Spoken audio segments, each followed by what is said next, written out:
Hello student, welcome to our YouTube channel technical क्रांति। तो स्वागत है आपका 6 सेमेस्टर के इस क्रैश कोर्स में। जैसा कि हमने मैनेजमेंट के प्रीवियस ईयर में यूनिट 1 कंप्लीट कर दिए थे और यूनिट 2 में जो टॉपिक है 4 टॉपिक हमने कंप्लीट कर दिया था। Concept of management, evolution of management, administration और मैनेजमेंट में क्या डिफरेंस है और एफडब्ल्यू टेलर के जो रूल थे वो सभी हमने कंसीडर किए। काफी इंपॉर्टेंट क्वेश्चन सब वगैरह उसमें हमने बताया, तो वो जाके देखिए। साथ साथ ऑब्जेक्टिव क्वेश्चन भी कंप्लीट हो चुके हैं, तो आप लोग उन मैनेजमेंट के प्लेलिस्ट में जाके आप देख सकते हैं। साथ ही साथ इस वीडियो को आप शेयर कीजिए, क्योंकि मैं आप लोगों को काफी मेहनत करके और बहुत सारे जो बिजी लाइफ है उसमें मैं आप लोगों के लिए वक्त निकाल के इसे वीडियो बना रहा हूँ फ्री ऑफ कॉस्ट है। तो बस अपने स्टूडेंट और फ्रेंड सर्कल और टेलीग्राम और व्हाट्सएप ग्रुप जो भी आपके सोशल मीडिया माध्यम है उसमें शेयर कीजिए, ताकि एक मोटिवेशन मिले और नए जो तरीके से मैं आप लोगों के साथ वीडियो को रिप्रेजेंट करने का प्रयास करूंगा।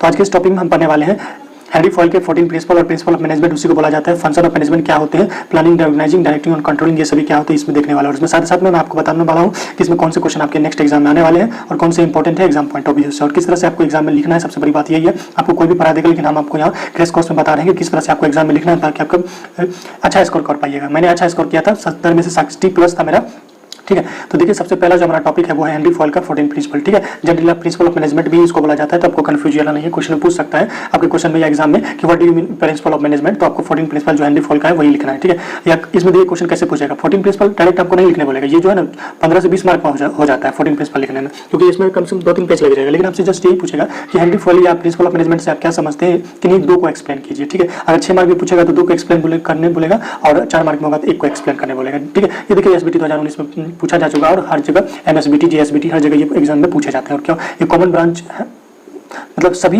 ब्रांच वाले को ये पढ़ने के लिए कॉमन सब्जेक्ट है।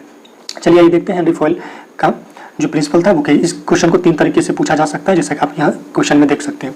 चलिए हेनरी फॉयल का जो प्रिंसिपल है वो देख लेते हैं क्या है प्रिंसिपल ऑफ मैनेजमेंट। देखिए हेनरी फॉयल के बारे में थोड़ा जान लीजिए कि एक फ्रेंच माइनिंग इंजीनियर थे, जिन्होंने 14 प्रिंसिपल डेवलप किया, ताकि आप जो मैनेजमेंट में अपने मैनेजमेंट के एक्सपीरियंस के आधार पर और इसके प्रिंसिपल से जो मॉडर्न डे में जो मैनेजर है वो जान सकेंगे किस तरह से हमें कंपनी को आगे लेके जाना है, किस तरह से प्रोडक्शन हमें जो मोर प्रोडक्शन करना है और किस तरह से मैनेज करना है पीपल को, ठीक है। चाहिए इसके 14 प्रिंसिपल जनरली स्टूडेंट को नहीं याद रहती है, लेकिन मैंने यहाँ ट्रिक के साथ आप लोगों को याद कराने और लिख दिया हूँ ताकि आपको परेशानी ना हो। सबसे पहले आप देख लीजिए, उसके बाद मैं आपको ट्रिक बताऊंगा। पहले देखिए, डी से आपका होता है डिवीजन ऑफ वर्क, आगे इसको एक्सप्लेन करेंगे।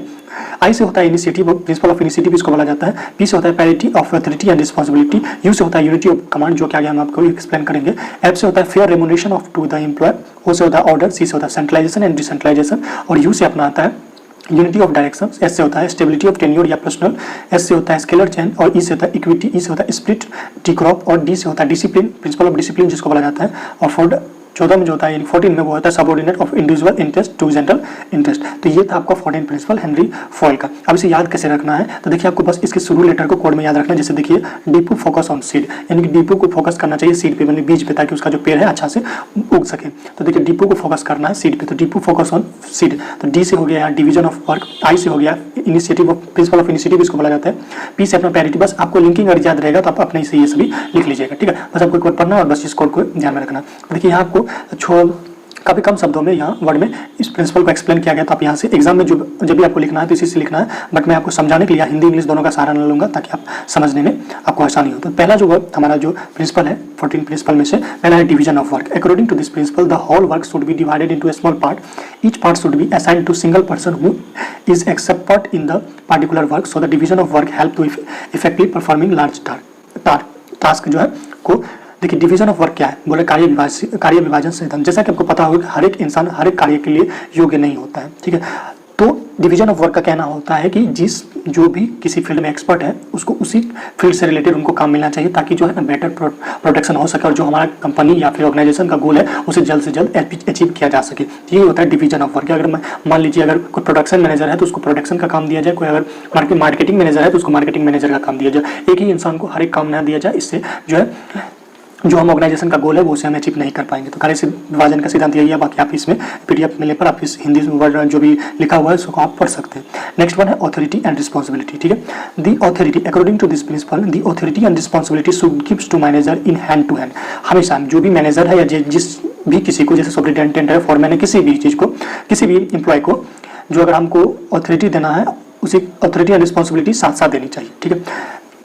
ये आप देख सकते हैं। ऑथोरिटी का मतलब होता है give command and receive obedience to subordinate and responsibility का मतलब होता है when a person is accountable. यानी सिंपल आप समझिए कि इस प्रिंसिपल के अकॉर्डिंग कहा गया है कि ऑथोरिटी और रिस्पांसिबिलिटी एक साथ आपको देनी चाहिए। मान लीजिए अगर आप ऑथोरिटी दे देते हैं, मतलब काम करने का जो किसी को कमांड देने का उसके पास क्षमता है, लेकिन उसके पास रिस्पांसिबिलिटी नहीं है, उस काम के लिए उत्तरदायित्व नहीं है, तो वो कहीं ना कहीं ऑर्गेनाइजेशन को मार्केट से थ्रो आउट कर सकता है। तो इसीलिए एक ही साथ दोनों देने का प्रावधान है, ऑथोरिटी और रिस्पांसिबिलिटी दोनों देनी चाहिए। इस सिद्धांत के अनुसार मैनेजर को रिस्पांसिबिलिटी के बिना अधिकार नहीं देने चाहिए। जिनके पास दायित्व है उन्हीं के अनुरूप अधिकार दी जाए ताकि वे अपेक्षित कार्य कर सके, दूसरे वर्कर से काम ले सके। इस प्रकार अधिकार और उत्तरदायित्व में समानता होनी चाहिए, यही दिखा गया है authority and responsibility. Next one है डिसिप्लिन प्रिंसिपल।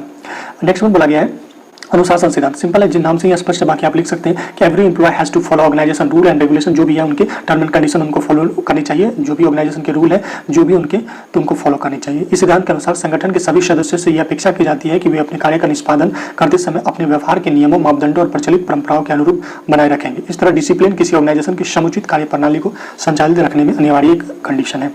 नेक्स्ट वन है unity of command. Unity of command according to this principle every employ should get the instruction from the same officer. यानी कि यूनिटी ऑफ कमांड का मतलब ये हुआ कि मान लीजिए अगर 10 पीपल है तो उसको एक बॉस होना चाहिए, एक बॉस से उसे एट ए टाइम कमांड मिलनी चाहिए। अगर किसी भी एम्प्लॉय को अगर दो बॉस या दो तीन या चार बॉस के का जो इंस्ट्रक्शन है या कमांड एक ही टाइम में मिलेगा तो वो कहीं ना कहीं जो प्रोडक्शन है वो बेटर नहीं हो पाएगा। जैसे इस सिद्धांत के अनुसार प्रत्येक कर्मचारी को एक ही अधिकारी से उसको निर्देश मिलना चाहिए, क्योंकि कोई भी व्यक्ति एक ही समय में एक से अधिक बॉस के इंस्ट्रक्शन को पालन नहीं कर सकता। मान लीजिए कोई बॉस बोल रहा है पानी लाओ, दूसरा बोल रहा है मान लो खाना लाओ, या तीसरा बोल रहा है पानी लाओ, तो एक साथ जो भी एम्प्लॉय है या वर्कर है वो इसको परफॉर्म नहीं कर पाएगा। इसीलिए हमेशा यूनिटी ऑफ कमांड यानी कि एक एम्प्लॉय या एक वर्कर को एक बॉस से ही इंस्ट्रक्शन मिलनी चाहिए। नेक्स्ट वन है यूनिटी ऑफ डायरेक्शन, निर्देश की एकता। ठीक है, देखिए इसमें बोला गया है कि according to principle the work and effort of the organization as a whole must be same direction. Same direction में होना चाहिए। ठीक है, जैसे कि आप हिंदी में भी स्पष्ट रूप से लिखा हुआ है कि एक ही प्रकार के कार्यों के लिए एक ही निर्देश होनी चाहिए, एक ही इंस्ट्रक्शन होना चाहिए और एक ही उसके प्लानिंग होना चाहिए या योजना होनी चाहिए। साथ ही इस एक्टिविटी के प्रत्येक ग्रुप के उद्देश्य भी समान होने चाहिए और उनका एक ही अध्यक्ष या एक ही योजना होनी चाहिए। जैसे कि मान लीजिए अगर एक कंपनी एक बाइक है और एक कार का कंपनी है, दोनों प्रोडक्शन कर रही है, तो दोनों के लिए अलग अलग क्या होने चाहिए, विभाग बनना चाहिए, उनके डिपार्टमेंट अलग अलग होने चाहिए। ठीक है, नेक्स्ट वन है subordination of individual interest to general interest. इसके कहने का मतलब हुआ कि व्यक्ति को अपने हितों को जो है छोड़कर कंपनी को हितों पे ध्यान देना चाहिए, अपना लाभ नहीं कमाना चाहिए। कंपनी अगर प्रॉफिट में होगा तो आप खुद ब खुद होंगे, यही इसमें कहा गया है। नेक्स्ट वन है स्केलर चेन प्रिंसिपल। इसमें जो है किसी भी वर्कर को, मान लीजिए लोअर मैनेजमेंट लेवल के वर्कर को और हायर लेवल में जो भी है, जैसे मान लीजिए CEO है, बोर्ड ऑफ डायरेक्टर है, तो इन सभी से बात करने के लिए चेन को फॉलो करना चाहिए, डायरेक्ट आप बात नहीं कर सकते हैं। तो इसके लिए मान लीजिए अगर कोई वर्कर को कहीं कंपनी के रिगार्डिंग, स्ट्राइक के रिगार्डिंग कोई कुछ बोलना है तो पहले वो सबऑर्डिनेट को बोलेंगे, वो मैनेजर को बोलेंगे, मैनेजर मान लीजिए कि GM को बोलेंगे, जनरल मैनेजर को बोलेंगे, देन वो जाके CEO या बोर्ड को बोलेंगे। इस तरह से बोल सकते हैं। लेकिन मान लीजिए वर्कर जी को वर्कर क्यू के साथ बातचीत करना है, कॉन्ट्रैक्ट करना है, तो वो इस गैंग प्लान का यूज कर सकते हैं। सामने जो भी सेम लेवल पे है उनसे गैंग प्लान के जरिए बात कर सकते हैं। लेकिन इमरजेंसी कंडीशन में इस स्केलर चेंज को भी तोड़ा जा सकता है। ठीक है, इसी बात यहाँ पढ़ सकते हैं हिंदी में। ठीक है, नेक्स्ट जो अपना हुआ सेंट्रलाइजेशन और डिसेंट्रलाइजेशन प्रिंसिपल। पहले आप ये जानिए कि सेंट्रलाइजेशन और डिसेंट्रलाइजेशन का क्या मतलब होता है। देखिए अगर पावर मेकिंग डिसीजन यानी कि डिसीजन मेकिंग पावर अगर किसी खास व्यक्ति या किस खास जो पर्सन या ऑर्गेनाइजेशन के पास हो या टॉप मैनेजमेंट पे हो तो उसको बोलते हैं सेंट्रलाइजेशन। और जो पावर मेकिंग या डिसीजन मेकिंग पावर जो है अगर हर एक जो डिपार्टमेंट है, अलग अलग जो भी एम्प्लॉय है, जो भी पर्सन है, अलग अलग को जो power making decision making power का जो अथॉरिटी है वो दिया जाए तो उसको बोलते हैं डिसेंट्रलाइजेशन। जैसे कि यहाँ आप देख सकते हैं इस सिद्धांत के अकॉर्डिंग क्या है कि सेंट्रलाइजेशन और डिसेंट्रलाइजेशन के बीच प्रॉपर बैलेंस बनाकर रखनी चाहिए। किसी संस्थान में अथॉरिटी का केंद्रीकरण यानी कि सेंट्रलाइजेशन उसी सीमा तक होनी चाहिए जहां तक कि संभव हो सके। विभिन्न लेवल पर अथॉरिटी एंड रिस्पॉन्सिबिलिटी में बैलेंस बनी होनी चाहिए। सेंट्रलाइजेशन इस बात पर निर्भर करता है कि संस्थान की प्रकृति कैसी है और जो उसमें कार्य कर रहे हैं वर्कर जो है उनकी कार्यकुशलता कैसी है। सेंट्रलाइजेशन एक ऐसी स्थिति है जिसमें टॉप मैनेजमेंट को ही सिर्फ निर्णय लेने का अधिकार होता है। मान लीजिए CEO या बोर्ड जो भी बोलेगा तो ऑर्गेनाइजेशन वही होगा। ठीक है, लेकिन जबकि डिसेंट्रलाइजेशन का मतलब होता है कि अपने अपने लेवल पर सब अपना अपना डिसीजन मेकिंग कर सकता है। ठीक है, नेक्स्ट वन देख सकते हैं remuneration of the employ. Remuneration of employ, remuneration का मतलब होता है मेहनताना। ठीक है, चलिए मैं हिंदी में ही बता देता हूँ। इसके बोला गया कि इस सिद्धांत के अकॉर्डिंग कर्मचारियों को जो भी एम्प्लॉय हैं उनको जो भी मेहनताना है, जो भी उनके सैलरी है वो अच्छे रेट्स के साथ देनी चाहिए ताकि जो भी उनका भरण पोषण हो सके, ताकि वो इफेक्टिव काम कर सके। नेक्स्ट वन है ऑर्डर ऑफ प्रिंसिपल। ठीक है, इसमें a right person should be placed at the right job and right things should be placed at the right place. Every enterprise should we have two different order, material order for physical resource, social order for humans। Order principle का कहने का, principle of order का कहने का यही मतलब हुआ कि सही आदमी को सही काम देनी चाहिए। मान लीजिए अगर किसी को मान लीजिए कंप्यूटर की जानकारी है तो उसको डाटा एंट्री का जो है वर्क दे देनी चाहिए, और कोई भी सामान मान लीजिए प्रोडक्शन का सामान है तो उसको प्रोडक्शन डिपार्टमेंट यानी कि वहाँ जो भी स्टोरेज रूम है वहाँ रखनी चाहिए। सही सामान जो भी जिस तरह का सामान है, जिस टाइप के सामान है उसको उसी कैटेगरी में रखना चाहिए, और जो भी पर्सन जिस लायक है उसको उसी तरह का काम देना चाहिए। ठीक है, नेक्स्ट वन जो प्रिंसिपल है वो है प्रिंसिपल ऑफ इनिशिएटिव, पालपन सिद्धांत। ठीक है, यानी कि अगर कोई भी मैनेजर हो, वर्कर हो, सबऑर्डिनेट हो, या लोअर लेवल या मिडिल लेवल या हाई लेवल कोई भी हो, मैनेजमेंट लेवल में, मैनेजमेंट ऑफ लेवल में अगर वो कोई भी जो नई योजना बताते हैं तो उनको इनिशिएटिव करना चाहिए, ताकि उनके को देखकर जो भी दूसरे एम्प्लॉय हैं या वर्कर हैं वो भी अपनी माइंड को जो है माइंड से एक नए आइडिया को क्रिएट करके कंपनी को दे सकता है। तो ये होता है इनिशिएटिव प्रिंसिपल, यानी कि अगर कोई भी कुछ कर रहा है कंपनी के लिए तो उसको इनिशिएटिव करना चाहिए, उसको रेम्युनेशन पर्क वगैरह देने चाहिए, ठीक है, अलाउंसेस देनी चाहिए ताकि अदर को भी मोटिवेशन मिले। नेक्स्ट वन है स्टेबिलिटी ऑफ पर्सनल टेन्योर।